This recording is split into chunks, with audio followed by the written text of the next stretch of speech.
For quite a few expansions now, we have been hearing from various characters in WoW that Azeroth is the strongest titan. Well, that Azeroth will be the strongest titan, she's only a world soul now. In Mists of Pandaria we first find out about Azeroth even being a titan with a cryptic message from the Titan Pantheon relayed through Rathian after he ate the heart of Lei Shen, already making her something of a big deal. Both Sargeras and the Jailer wanted Azeroth really badly too, to the point where they gave it all and in the end still lost. But throughout all these years we haven't exactly been told why Azeroth is so strong. What makes Azeroth the strongest titan ever? Well, today we are going to try to answer that question.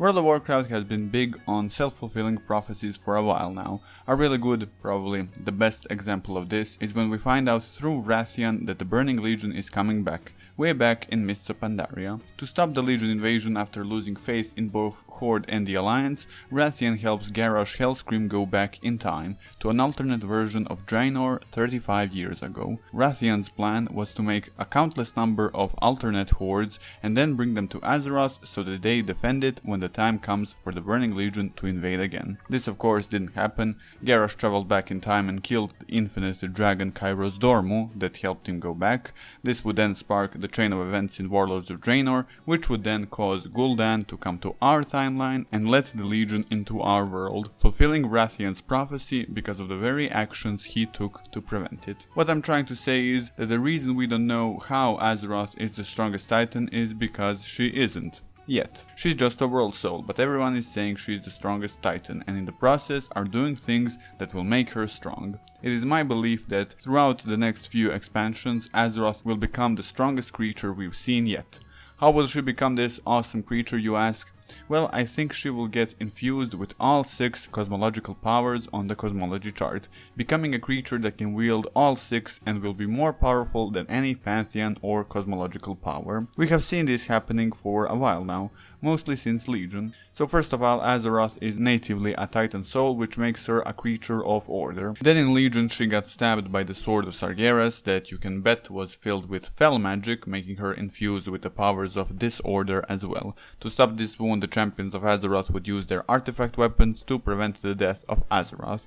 Among these weapons were items like the blades of the Fallen Prince, which are death magic considering their original form, Frostmourne, was made by the Primus in the Shadowlands.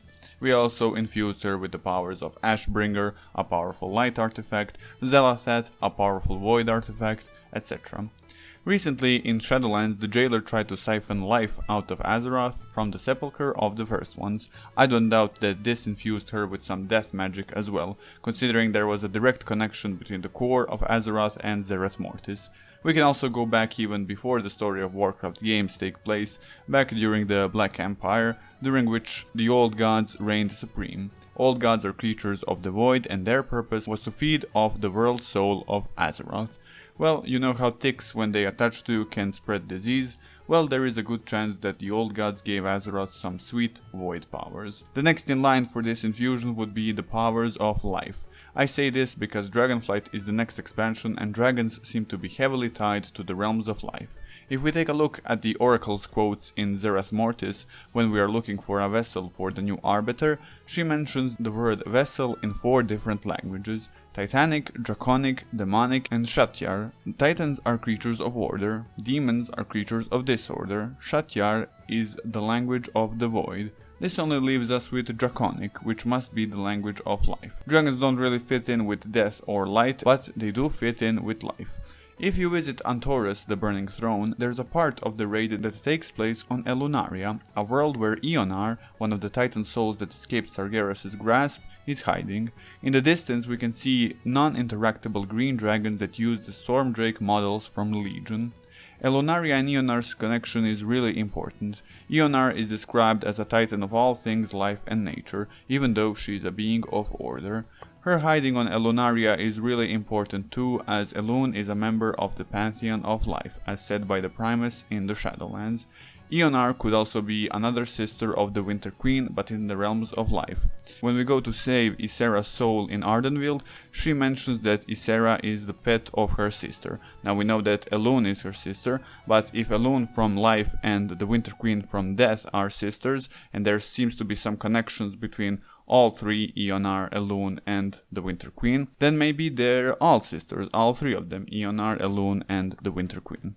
Another reason why the Winter Queen might be referring to Ionar as her sister here is because Ysera is a green dragon, and we know that green dragons specifically were blessed by Ionar's powers. Further, if Elunaria is a place in the realms of life and there are dragons there, maybe the dragons native to Elunaria were used as a blueprint for dragons on Azeroth after being infused by the powers of the Titans. Dragons will obviously play a huge role in Dragonflight, and that would mean that Dragonflight will have a lot of references to the realms of life. A big part of the expansion is the healing of the world, which might infuse Azeroth with some powers of life. The last thing remaining would be the light.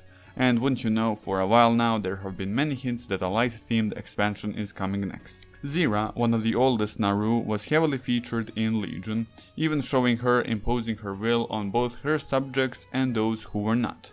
In BFA we visited alternate Draenor, decades into the future, where we saw a sort of light theocracy led by Irel, who pretty much wiped all non-believer orcs from the alternate timeline, minus the ones who escaped to our timeline. In Shadowlands we saw a lot of hints of a war between the light and death. The Ember Ward, a place originally inhabited by dreadlords in Revendreth, was completely wiped out by the light. So the light is something that's happening in WoW's future for sure. The light would also be the last cosmological power that Azeroth had to be infused with to have all 6 cosmological powers. What happens after that is hard to say at this point. I imagine she will pull out the Sword of Sargeras and would then be engaged in battle against the mysterious 7th cosmological power that seems to stand in opposition to the 6 we know of. Considering she wields all 6, she could be a perfect creature of the one power that consists of the 6 cosmological powers that we know today. Another important question is what happens to us, the people who live on Azeroth when she is born. Would the planet be destroyed, or what would happen? It's still uncertain how that will play out, we will just have to wait and see. Thank you very much for watching. Leave any questions you might have in the comment section below, like the video if you learned something new, and subscribe if you want to see more videos like this. Peace.